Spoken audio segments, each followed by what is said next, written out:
Hey, before this video gets started, I'd like to ask you to do me a favor.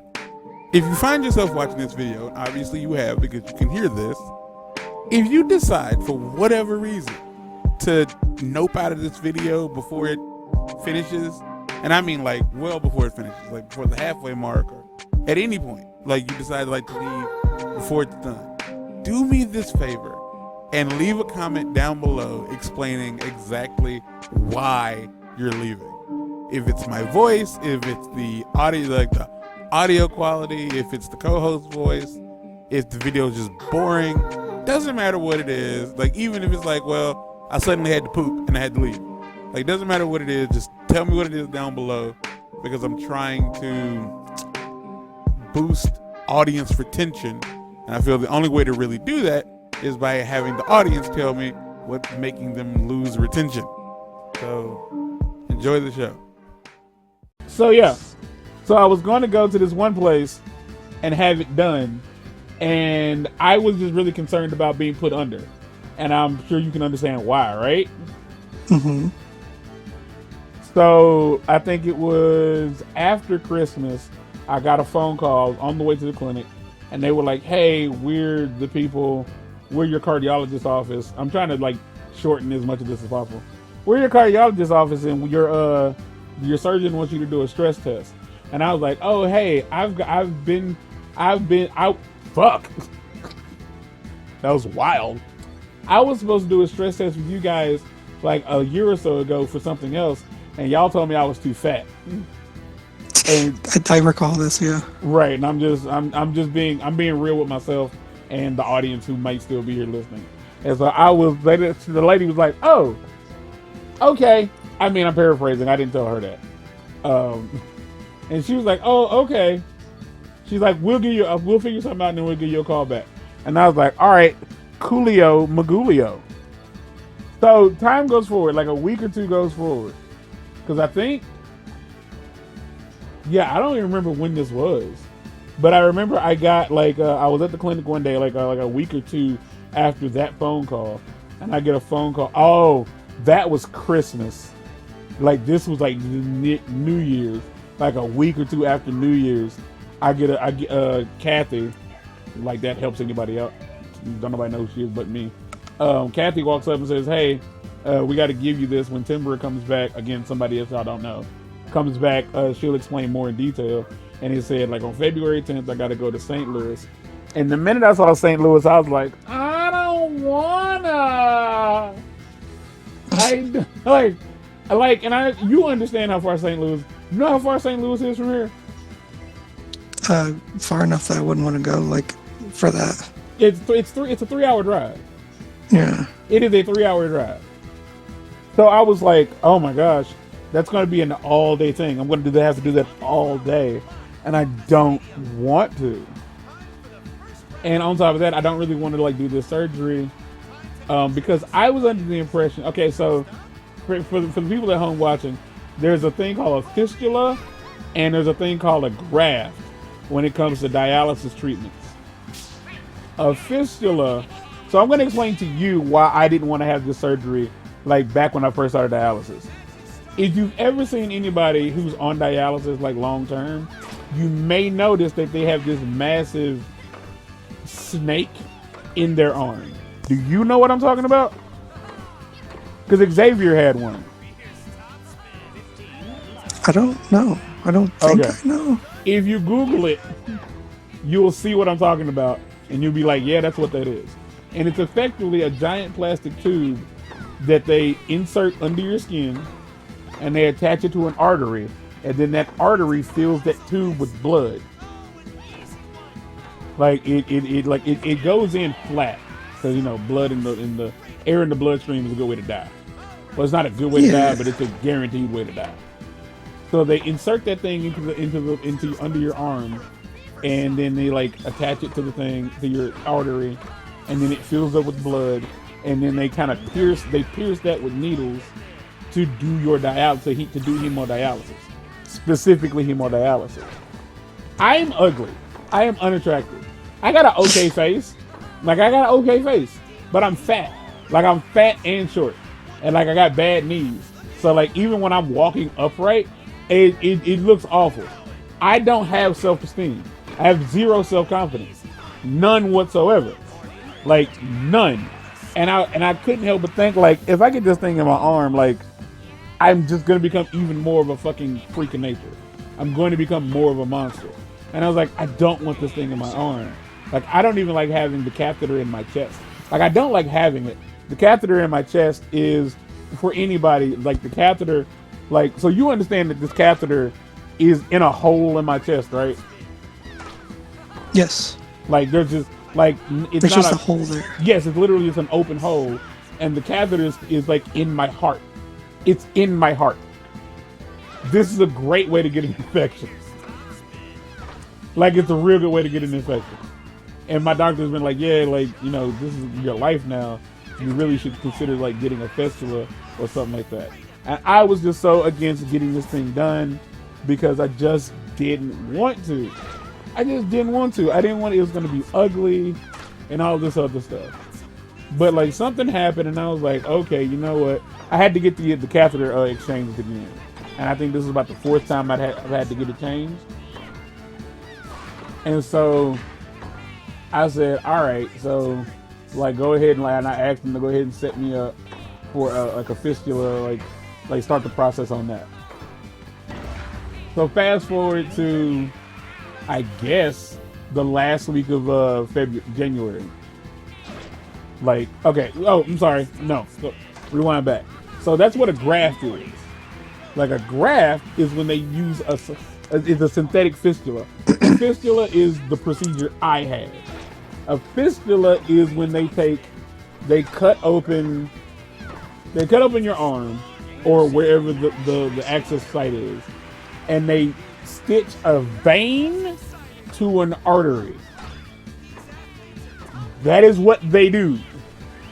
The vein is smaller than the artery, but the vein runs longer up your arm than the artery.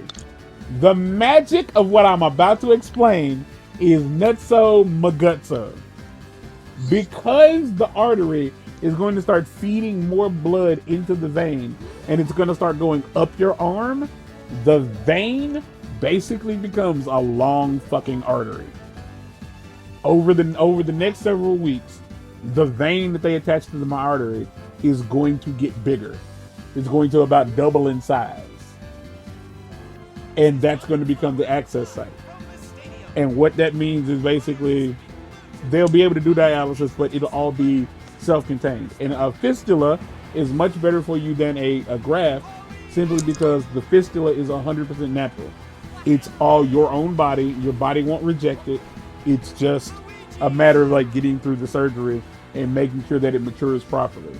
And in the process of that, I also found out they can tell whether or not you're getting good blood flow, like up the vein, because when they listen to it with a stethoscope, they if you're getting good blood flow, it'll sound like a whoosh, whoosh, whoosh, whoosh. That's the best I can give you. And they told me, like, but if it's not getting good blood flow, like if it's pinched, you'll hear it whistle. Obviously, I don't know what that sounds like because mine didn't whistle. So I didn't want to get any of this done because I was under the impression I was going to have this massive, like, thing under my arm. And on top of that, the original guy wanted to do it in my right arm because he's like, yeah, your right arm has better veins than your left arm. So I was convinced, like, my dominant arm was going to have this massive nemesis-looking worm going up it. Like, that's funny. That's all. No, it is. It's fucking hilarious because it's like it's like that's how we cope. We make fun of things that are not funny. That's all I could think of every time I thought about it being in my arm.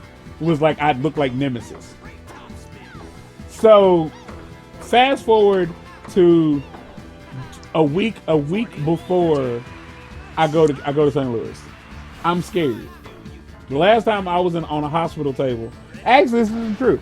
The last time I was on a hospital table was to get this catheter replaced. The time before that was to get a catheter replaced. Actually, that's not true. The time before that was to get a catheter replaced.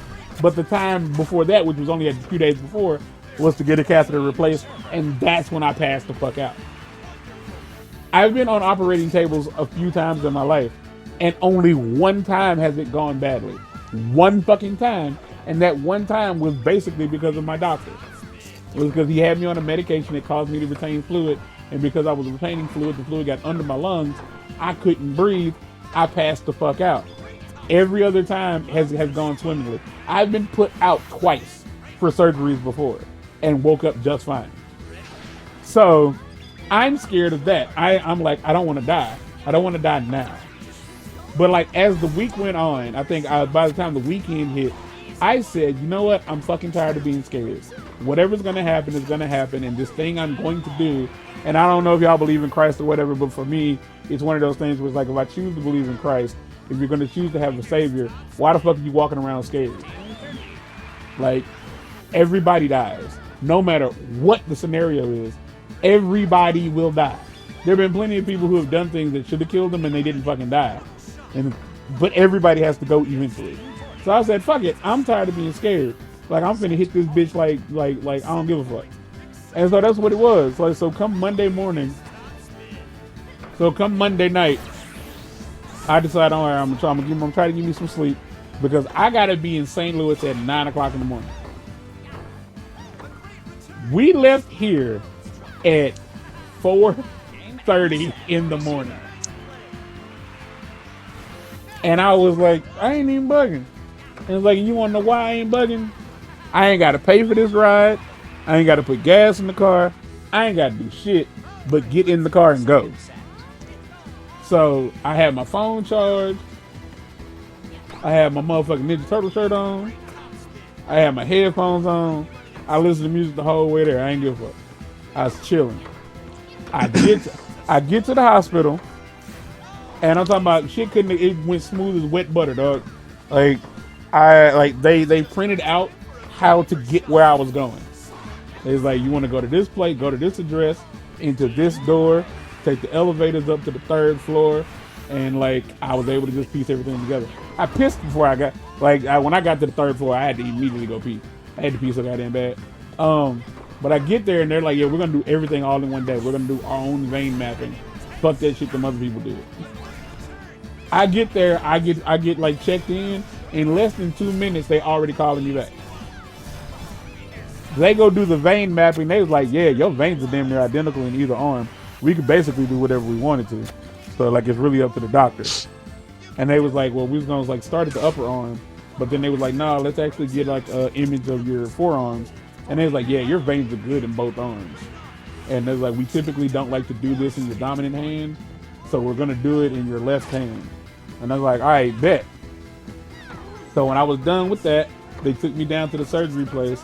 I go to the surgery place, like it's all in the same hospital. So I go to the surgery ward.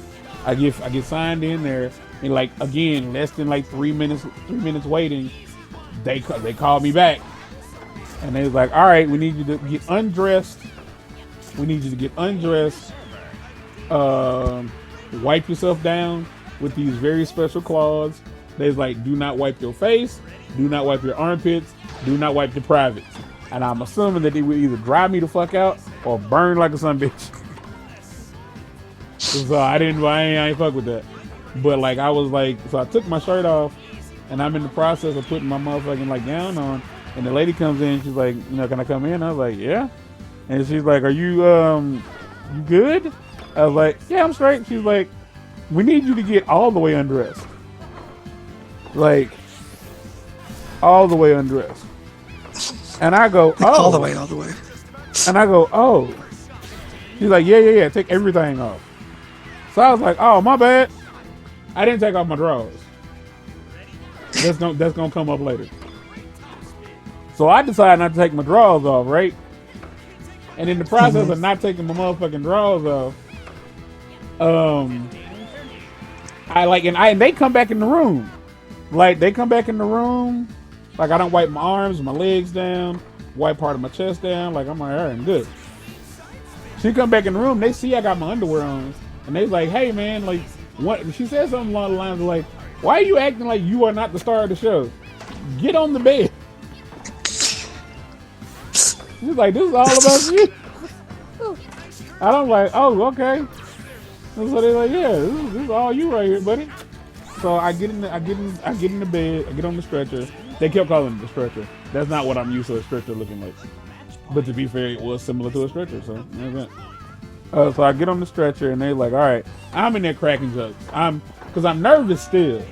Like, I'm nervous, but I'm trying to work through it. I'm trying to be funny. I'm trying to be fun. You know, I'm trying to make, their days, trying to make sure everybody has a good day. So homegirl puts the IV in first try. And I say first try because the last time I had to get an IV in, when I told y'all about the time I went to go get vein mapping done the first time, I can't stress to y'all enough. I got stabbed across both arms and hands 7 times, and they didn't get a drop of blood. This lady got me in my right arm in a place I've never been poked before, and like one-shotted it. And I was like, damn, you actually got it. She's like, you doubted me? I was like, I don't know you well enough to doubt you, but I know me. And she was talking about, like, I really don't want to poke you because I can tell your skin is really, like, tough. And, like, it's gonna, I'm gonna have to put force and I don't want to hurt you. And I was like, it's all good. And so we chilling. They asking some questions, and I'm talking about they go over shit. So, like, rewind just a little bit to, like, the first guy who was gonna do the surgery. I told him, like, I was like, hey, should I bring my CPAP machine? And he was like, yeah, because if we have to put you out or anything happens, like, it's better for you to have it, yada, yada, yada. When I talked to the lady on the phone from this hospital, I told her about that, and she's like, no, do not bring that, because one, we have what we need, and we don't let any outside stuff into the OR for contamination reasons. So I was like, this is a different place. This place is, they stand on business. Like, they are very serious about theirs. Because the only thing I'm learning is that other doctors... Wasn't as good. Wasn't as good. That is the most polite way of saying it. Yeah. He didn't know what he was doing. He was trying, and they were like, yeah, we don't really know what we're gonna, like, how we're gonna have to be able to do this. And so, like, I'm in my room, and like I don't know if y'all ever had to sit on a stretcher for an extended amount of time, but like anything that's not designed for conscious people is very uncomfortable. And my motherfucking ass was killing it. I'm talking about tailbone was like lit up like Christmas. So eventually, the anesthetist comes in, which is a hard word to say when you got jacked up teeth. The anesthetist comes in, and homeboy got on a motherfucking, he got a Star Wars do-rag on. It's not a do-rag, it's one of them surgery caps, but it's a Star Wars surgery cap. And I was like, all right, my kind of man. And he says, like, all right, so we got 2 options. Like, we can do this thing where, like, we use an ultrasound machine to identify a nerve in your shoulder. And we use a needle, like a really thin needle, to paralyze that nerve. So effectively, like, you won't be able to feel that arm. And then we'll give you a little bit of happy juice, and you'll be awake for the procedure, but you won't really care about what's going on. And I was like, so, like, how long will I be able to, like, how long until I can use the arm again? And he's like, anywhere between 24 and 48 hours. And I was like, well, I'm using a power chair, and it's, the controller is on the left side. He's like, all right, so that's off the table. He was like, so what we'll do then? Like, and it wasn't even like, oh, damn, what do we do now? Nah, it was like, oh, we can't do that? Bet, I got something for that. He was like, so here's what we'll do. We'll get you in the OR. When we get you on the table, get you nice and comfortable, we're going to put an O2 mask on you, get your lungs nice and full of oxygen, and then we're going to slip a tube down your throat, and then we're going to get your lungs nice and full of oxygen, and then I'm going to put you to sleep. And then we're going to slip a tube down your throat. And then when the procedure is over, we're going to take the tube out and put you on a CPAP mask and wheel you down to recovery, and then just let you wake up naturally. And I was like, all right. So they intubated me. And I was like, oh, so it's like intubation. He's like, yeah, it's basically what it is. He's like, all right, cool. And then that happened. There was no deviation from the plan. Like, the surgeon did come into my room, and he was like, hey, let me look at your arm real quick. And he was like, all right, bet. And then he's autographed my fucking arm. And I was like, all right, that was weird. Because like I guess he was like marking like this is where we want to do it. And then Or he's like, just really proud of his handiwork. One or the other. he hadn't done it yet. But either way, he was doing something. And then like, and that'll come into play here in a second. So like at some point, another anesthetist came in and was just like, "Hey, I'm the nurse of the guy who's helping the other guy do the other stuff." And so what's gonna happen here is like I'm just coming in, checking on you, making sure you understand what's happening, blah blah blah. I was like, yeah, I got it. He's like, all right, cool. We should be ready to roll here in a few minutes. And then roll in a few minutes we did. We get to the OR. We get on the table. He's like, all right, we need you to we need to spread your arms out. And he's like, all right. I said, like a crucifixion? No one laughed. I mean, Nobody laughed. And I was like, you know what? I could have said T-pose, but who would have got that? That was just for me. And so, like, for sure, they had my arm stretched out. They was like, all right. And they put the mask on. I took a few deep breaths, and then the next thing I knew, I was waking the fuck up. I don't remember shit. And I just want y'all to know that there is this procedure they do. There's a thing that they can do where, like, they'll, like, kind of numb things, and you won't feel them, but you'll feel them. And then when it's over, they hit you with some amnesia medication. So you just don't remember any of it happening. And I hate that.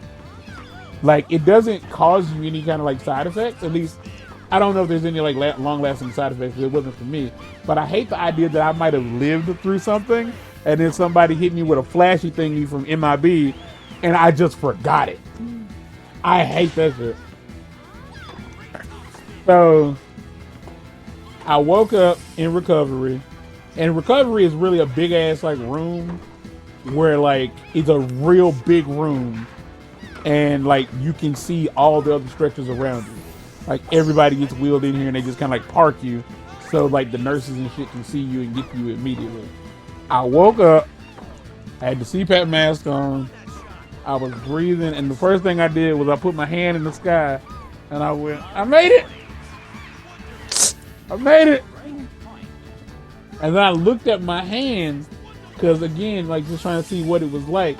When I tell you, it's about a 1.5 inch long incision. Like they put a like a little piece of like adhesive gauze over it. It's about 1.5 inches long. It is not where he signed me on my arm. It's not. Like he signed me about a 1/2 inch from my wrist, or about 1 inch from my wrist. The incision was made behind my thumb, like about from the knuckle of my thumb, about 1 inch away from there, from like the base knuckle of my thumb. And I was like, "Why'd he put it there?" And they were like, "We don't know." And I was like, "All right, cool."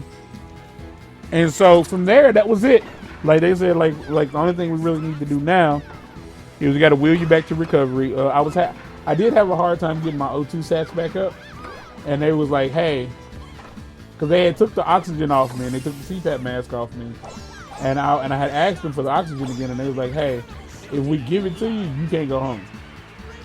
Like you're gonna like you have to be able to like," because they were like, "You were satin better than this before we took you to the OR.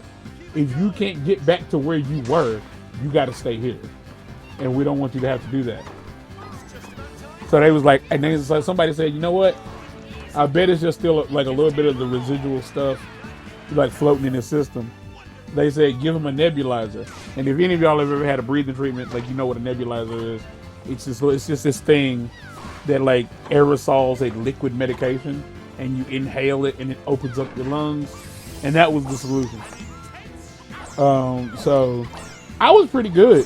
Like when I woke up, I wasn't tired. I didn't feel groggy. I felt good because I was alive, but that's about it. And then I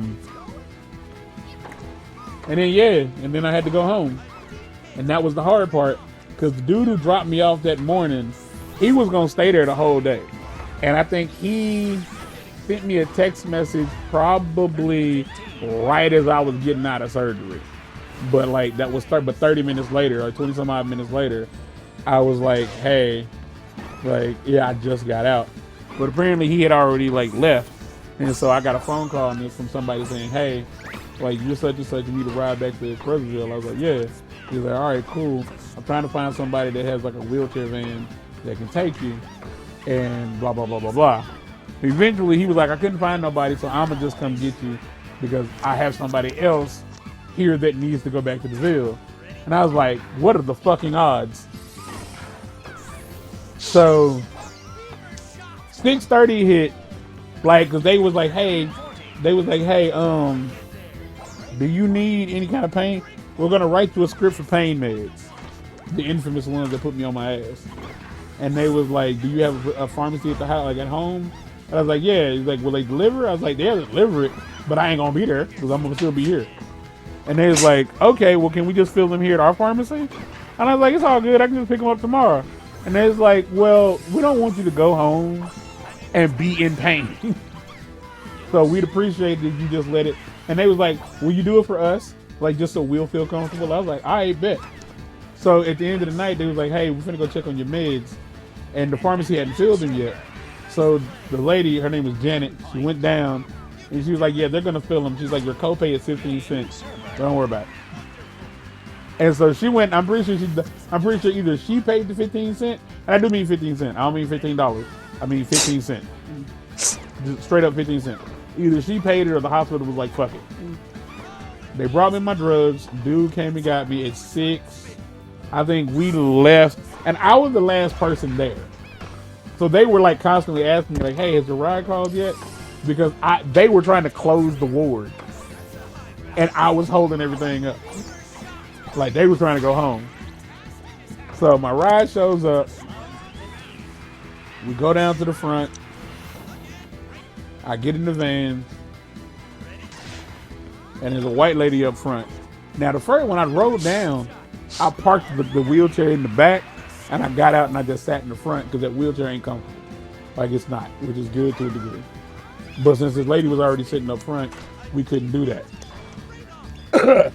Long story short, I was slipping and sliding every time this nigga took a turn because he didn't have the straps to strap the wheelchair down. Like, I don't think that the van was built for that. But it was all good. We made it back to the grid. We made it back home, which is crazy because this motherfucker could not go 5 minutes without looking at his phone on the highway in the dark. Was he just ready to be somewhere? I don't know. He lives in St. Louis. So he had to take us home and then turn around and go back home. Like, it was 9:34:36 when I got in the house. It was 6:30 something when we left the parking lot of the hospital. So it was tomorrow when he got home. So at the end of the day, my hand is slightly swollen. My hand is slightly swollen. Sometimes it itches a little bit. Not where the scar is, but it does itch a little bit. They use liquid stitching rather than like actual, like, you know, like whatever the other stuff is. But my hand is a little swollen, and I was told that that it, like, all that really depends on the body. Like, some people's bodies react to being cut open differently, because it's not like, oh, it just cut open. They cut it, and I'm pretty sure they held it open for 2 hours because the surgery was a 2-hour process. And I'm really glad I wasn't awake for it, if I'm being honest with you, because that would have sucked. Yeah, it's not ideal. Yeah, so from time to time, like, if I put pressure, like if I use my hand to like prop myself up, like the pressure from like my hand being swollen sometimes feels like it's like putting stress on the stitch, and that doesn't feel good. But other than that, it typically feels all right. Like, sitting here playing the game, like, I'll have to like hold my arm up, like, you know, like when your hand is wet, and instead of like letting it drop, you kind of like hold it up in the air. I'm a surgeon, don't touch me. I'm sterile, don't touch me. So sometimes I do that just to keep the like, to try to help like the fluid like drain. But like, I'm at a clinic 3 times a week, and I have a nurse that comes out. So by all means, like, if anything funny is starting to happen, I got people to tell, like, hey, I don't feel good. And there you go.